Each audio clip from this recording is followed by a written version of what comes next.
It was just a few words, brief, measured and delivered without ceremony. But within seconds, palace insiders knew something had shifted. Prince William didn't speculate. He didn't hint. He confirmed that major changes are coming when he becomes king. No timeline, no soft language, just certainty. And in that moment, the future of the monarchy stopped being theoretical and became something far more unsettling. Before we go deeper into what this really means for the royal family, make sure to subscribe so you don't miss a single update. What struck those listening was not the length of the statement, but its weight. William's words were not framed as aspiration or distant possibility. They carried the finality of a decision already made. In royal circles, language matters, and this language was unmistakable. It did not ask for patience, it did not seek reassurance, it declared inevitability. The effect was immediate. Aides exchanged glances. Advisors paused mid-thought. Observers who had grown accustomed to cautious phrasing sensed that something fundamental had changed. The shock did not come from the idea of reform alone. Change has been discussed for years, floated gently, diluted carefully. What unsettled the palace was how decisively William claimed ownership of the future. He spoke as a man already standing on the threshold, not one waiting politely behind it. There was no attempt to cushion the message with tradition or deference. Instead, his tone suggested resolve, as if the path ahead had been mapped privately and was now being revealed only because it could no longer remain hidden. Timing intensified the impact. This confirmation arrived at a moment of visible transition, when the monarchy remains under scrutiny and stability is treated as currency. To speak of major changes now was to invite speculation, fear, and expectation all at once. It suggested urgency rather than patience, momentum rather than continuity, and that raised uncomfortable questions inside the palace about what William sees that others may be reluctant to confront. Early reactions made one thing clear: this was not about cosmetic modernization. No one panics over symbolic tweaks or surface-level adjustments. The unease came from the sense that William was referring to something structural, something that would not be easily reversed or politely absorbed. Long-standing traditions suddenly felt less permanent. Roles once assumed secure felt vulnerable. The institution, so practiced at controlling narrative, found itself reacting rather than leading. For royal aides, the confirmation reframed every conversation that followed. Meetings took on a sharper edge. Hypotheticals became preparations. The future, once spoken of in careful abstractions, now demanded specificity. William's certainty forced everyone else to consider where they stood in a monarchy that might soon look very different from the one they had built their lives around. The words continued to echo long after they were spoken, not because they were dramatic, but because they were controlled. Calm certainty can be more destabilizing than outrage. It leaves no room to dismiss the message as impulse or emotion. It demands attention. And it signals that the person speaking is ready to act. And as the weight of his words settled, one question dominated palace corridors: what exactly does William plan to change? For years, Prince William has been described as patient, measured, and cautious. But those closest to him say something else has been happening quietly behind the scenes. Long before this confirmation, William was observing, evaluating, and questioning the system he is set to inherit. This was not a sudden realization. It was the moment he chose to stop pretending otherwise. What few outside the inner circle understand is how long this reckoning has been building.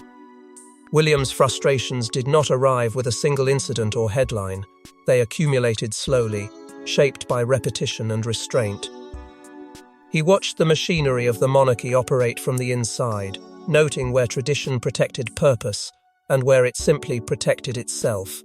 Over time, that distinction began to matter more to him than loyalty to inherited routines. He saw how decisions were delayed, diluted, or avoided altogether in the name of continuity, and privately questioned whether continuity alone could sustain relevance. Exposure to a rapidly changing public mood sharpened those doubts. William has spent years engaging with communities that no longer view institutions with automatic reverence. He listened to younger voices skeptical of symbolism without substance, impatient with ceremony that offers little tangible impact. Those encounters did not radicalize him, but they recalibrated him. They made it harder to ignore the widening gap between what the monarchy does and what the public increasingly expects it to be. Quietly, his sense of responsibility evolved from preservation to purpose. This internal shift contrasted sharply with the path taken by his father. Charles's ascent unfolded gradually, shaped by decades of waiting and careful positioning. William's preparation has been different, compressed, observational, and inward. Advisors began to notice it first in tone rather than action. Conversations became more pointed. Questions became more frequent. He was no longer satisfied with explanations that relied on precedent alone. The patience remained, but it was no longer passive. It was deliberate, strategic, and increasingly conditional. Ceremonial excess became another point of distance. While William never rejected tradition outright, he began to view it through a sharper lens. What once felt like honor began to feel like weight. The endless rituals, the rehearsed gestures, the optics' first decisions, all of it seemed misaligned with a world demanding clarity and accountability. This was not rebellion, it was refinement. A future king learning where he would draw lines that others never had. Behind closed doors, William's thinking took on the shape of reform. Not loud, not reckless, but intentional. He began to imagine a monarchy that functioned with fewer layers, fewer distractions, and fewer compromises, made purely for comfort. Those ideas stayed private for years, nurtured quietly, tested in conversation rather than proclamation. Until now. Because preparation can remain invisible only for so long. At some point, observation demands expression. And when William finally spoke, it wasn't to announce a plan, it was to confirm a direction. But preparation alone doesn't explain why William chose now to make his intentions clear. Inside the palace, William's confirmation didn't inspire celebration, it triggered anxiety. Major changes threaten more than tradition, they unsettle power, privilege, and long-established roles. The concern wasn't whether William could change the monarchy. It was whether anyone could stop him once the crown is his. The reaction was immediate and tightly contained. Senior officials who had spent decades navigating the delicate balance of influence felt the ground shift beneath them. Reform, when spoken aloud by a future king, is no longer theoretical. It becomes a countdown. Whispers moved quickly through private offices and long corridors, not about what William said, but about what it meant for them. Influence built on proximity suddenly felt fragile. Authority earned through patience looked vulnerable next to decisiveness fueled by conviction. Traditionalist factions bristled first. For them, the monarchy's power lies in continuity, not disruption. They framed William's words as risky, even reckless, warning that moving too fast could fracture the institution from within. History became their shield. They pointed to monarchs who pushed reform before the ground was ready and paid the price in legitimacy and stability. The comparison was unspoken, but clear, bold vision without restraint can become destabilization. And they feared William might be willing to accept that risk. Others worried less about tradition and more about control. Major changes threaten established hierarchies, the quiet systems that determine who advises, who appears, and who fades into ceremonial obscurity. William's confirmation suggested a future where those systems would be questioned, audited, perhaps dismantled. That prospect sparked subtle resistance, not loud opposition, but careful skepticism. A soft campaign to reinterpret his words as vague, to suggest he was misunderstood, to reduce certainty back into speculation. Quiet attempts to downplay the statement followed swiftly. Advisors emphasized nuance, spokespeople leaned on ambiguity. The message was reframed as long-term thinking rather than imminent action, but the effort felt reactive, almost defensive. William's tone had been too clear, his certainty too composed. Those who heard it knew the difference between reassurance and resolve is harder to dilute once it's been revealed. The most telling sign of resistance, however, was silence. Questions went unanswered, meetings were postponed, conversations stalled. It was a strategy born of caution, but it carried its own risk. Silence creates space, and space invites interpretation. Within that gap, William's conviction only grew more pronounced. He had not asked permission. He had not sought consensus. He had simply stated a truth about his future reign. For those inside the palace, this created an uncomfortable reality. Resistance could delay reform, but it could not erase intent. And once intent is confirmed publicly, opposition becomes a gamble. Push too hard, and you expose division. Push too softly, and you concede momentum. William's confirmation forced everyone to choose their posture carefully, knowing that the man they were reacting to would one day hold absolute authority over the institution they were trying to protect. Tension sharpened into something more personal. Reform was no longer an abstract debate. It was a confrontation between inherited caution and earned conviction. And in that confrontation, compromise looked increasingly unlikely. And resistance becomes even more dangerous when it collides with personal conviction. William didn't list the changes, but insiders already have a chilling idea of what's coming. The whispers point to reforms so sweeping they could redraw the monarchy's public face entirely. Not cosmetic updates. Structural shifts, the kind that end careers, reduce visibility, and permanently alter who matters inside the royal hierarchy. At the center of these whispers is a belief that William intends to slim the institution down to its core, not as punishment, but as principle. Fewer senior roles, fewer public faces. A tighter circle where purpose replaces pedigree. For those accustomed to inherited prominence, the idea is unsettling. Status, once guaranteed by birth and proximity, would become conditional, earned through contribution rather than lineage. In private, some have already begun to calculate where that leaves them. Ceremonial excess is another likely casualty.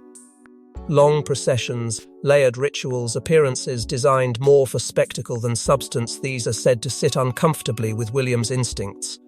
Insiders describe a future where visibility is rationed, not multiplied, and where silence replaces saturation. The symbolism would still exist, but it would no longer dominate. For a monarchy built on pageantry, that shift feels almost radical. Less presence means less protection, and less protection exposes relevance to scrutiny. Financial and operational restructuring looms just as ominously. The monarchy's inner workings have long relied on tradition to justify complexity. William's reported thinking cuts through that logic. Efficiency over sentiment, transparency over discretion, a system that can explain itself without relying on mystique. For those whose influence thrives in opacity, this is the most dangerous reform of all. It threatens not only budgets and roles, but the quiet authority that comes from being indispensable and unseen. Accountability, too, is expected to tighten. Insiders suggest William has little tolerance for controversy that lingers unresolved. In his view, silence no longer protects, it corrodes. That mindset signals a sharper response to missteps, fewer second chances, and a clear expectation that those representing the crown do so without becoming liabilities. It's a departure from the past, where endurance often outweighed consequence, and it raises the stakes for everyone still orbiting the institution. Taken together, these shifts suggest a monarchy rebuilt around function rather than symbolism, one that measures value by impact, not tradition alone. For supporters, this vision feels overdue, a necessary evolution to survive a changing world. For critics within the palace, it feels like erasure. A dismantling of the familiar in favor of something colder, leaner, and less forgiving. The emotional divide is already forming, sharpened by uncertainty and fear of displacement. What makes these potential reforms more unsettling is their coherence.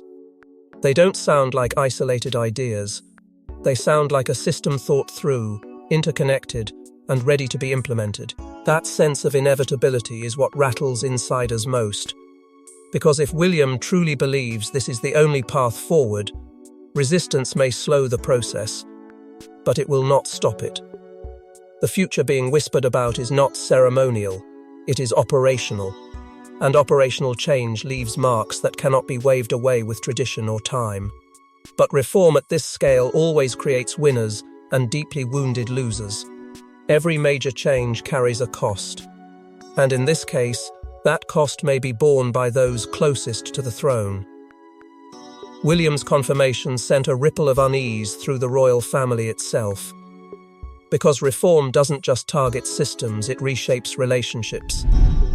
Behind closed doors, the reaction was far more emotional than the palace's composed exterior suggested.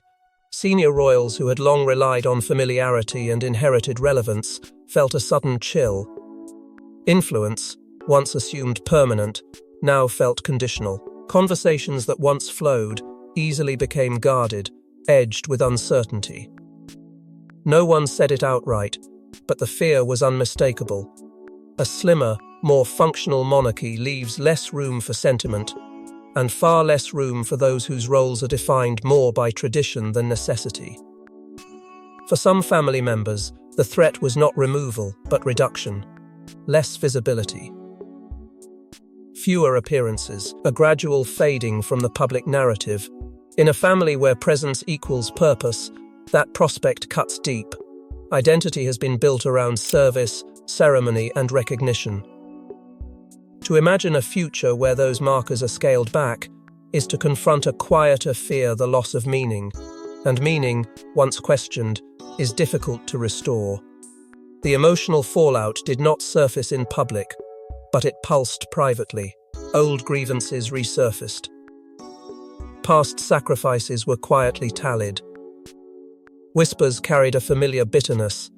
Loyalty had been given, patience endured, and now relevance seemed negotiable. Resentment did not explode, it settled. It took shape in careful silences, in measured responses, in the subtle recalibration of trust. Reform, once an abstract concept, became personal. Survival instincts began to surface where unity once prevailed. Alignments shifted.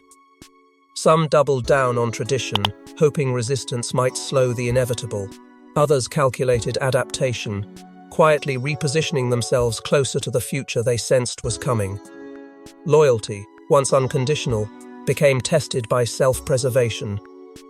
The family's private world, long insulated by ritual, felt newly exposed to the pressures of change.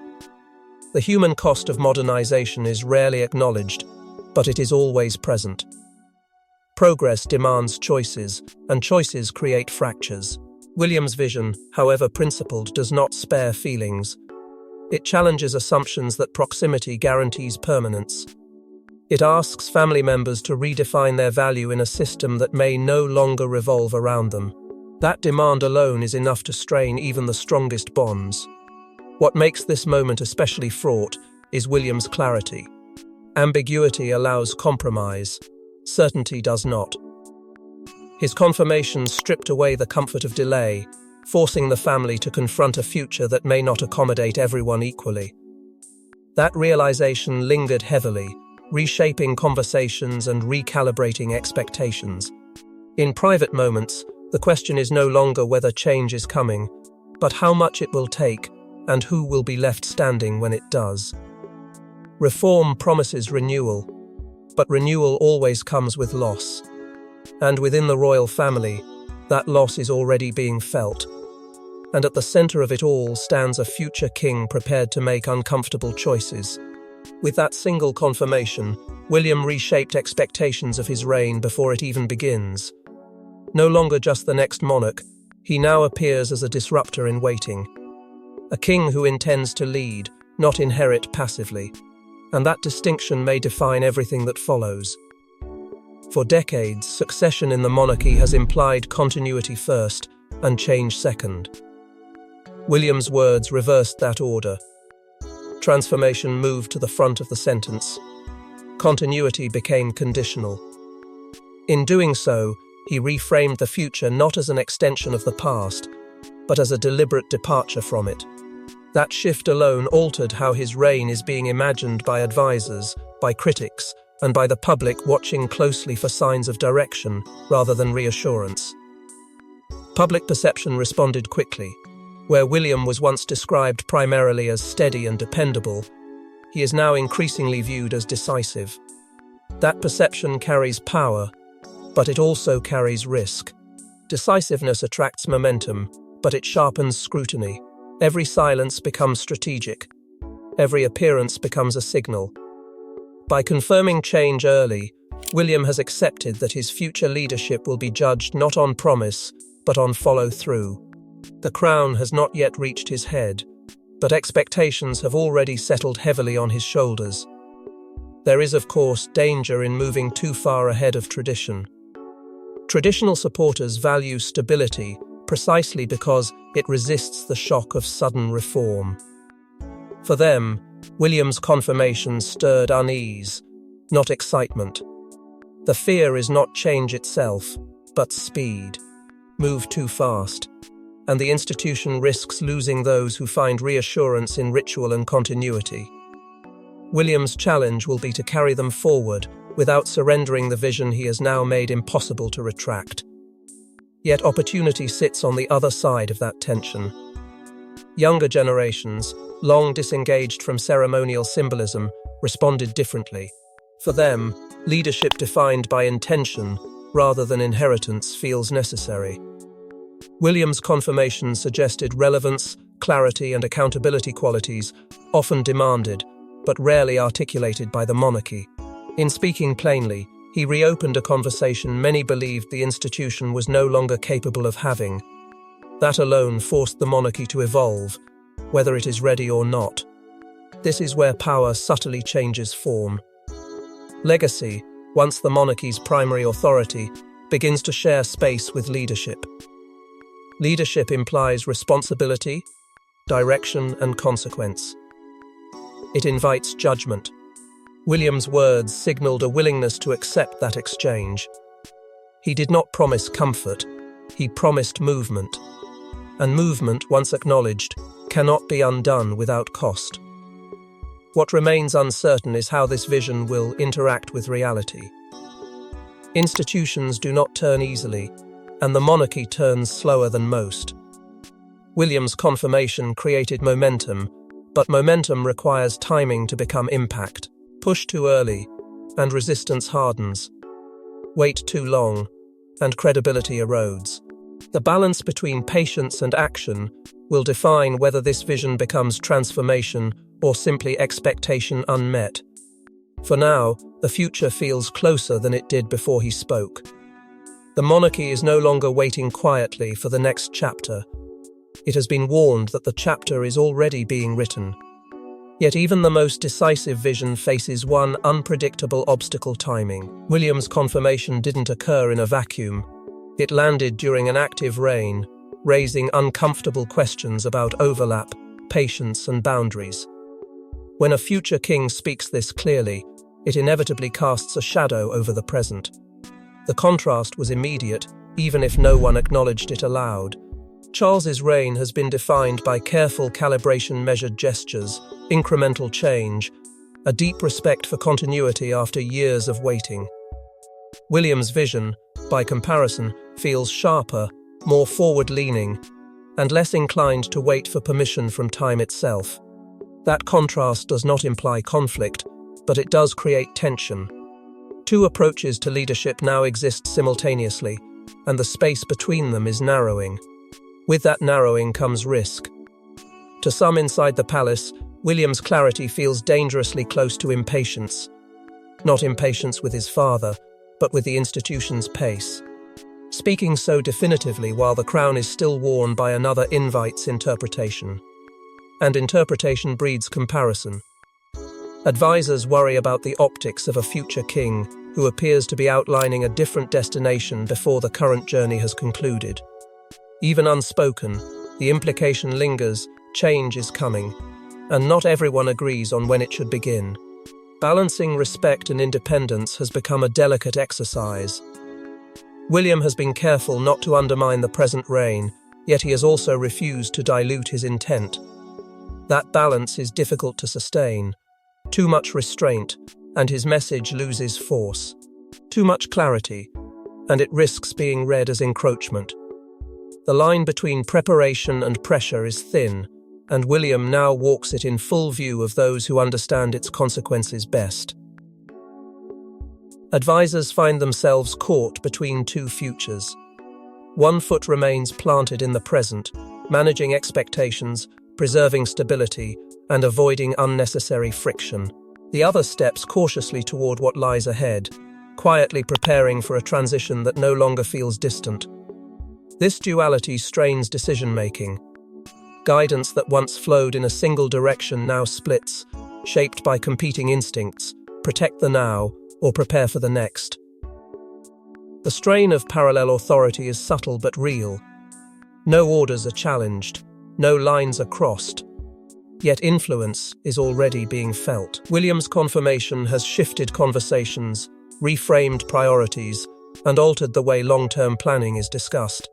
The monarchy is navigating transition in real time, without the usual buffer of silence and speculation. That immediacy leaves little room for error, and even less room for misinterpretation.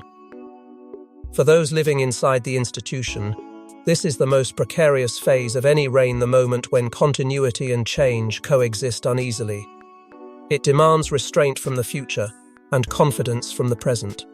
Whether that balance can be maintained will shape not just the transition, but the legacy of both leaders involved. And beyond palace walls, the public response only intensified the pressure.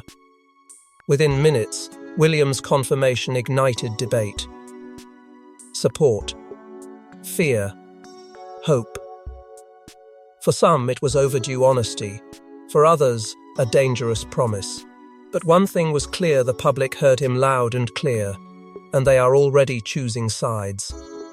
Speculation surged almost instantly, filling the space where silence used to protect the monarchy from real-time judgment.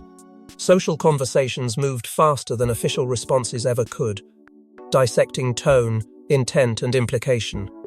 What stood out was not confusion, but certainty. People understood what they had heard. William was not testing the waters, he was signaling direction. And that clarity transformed passive observers into active participants in a conversation the monarchy had long tried to manage from a distance. A generational divide quickly became visible. Younger audiences responded with cautious optimism, interpreting William's words as a long-awaited acknowledgement that the institution must evolve or risk irrelevance. For them, reform is not betrayal, it is survival. Older, more traditional supporters reacted differently. Stability, not transformation, has always been the monarchy's promise. To them, William's confirmation felt unsettling, even reckless, as though certainty itself had become a threat to continuity.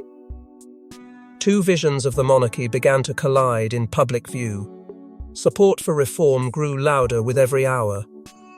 Commentators framed William as a turning point, a figure willing to articulate what others only hinted at.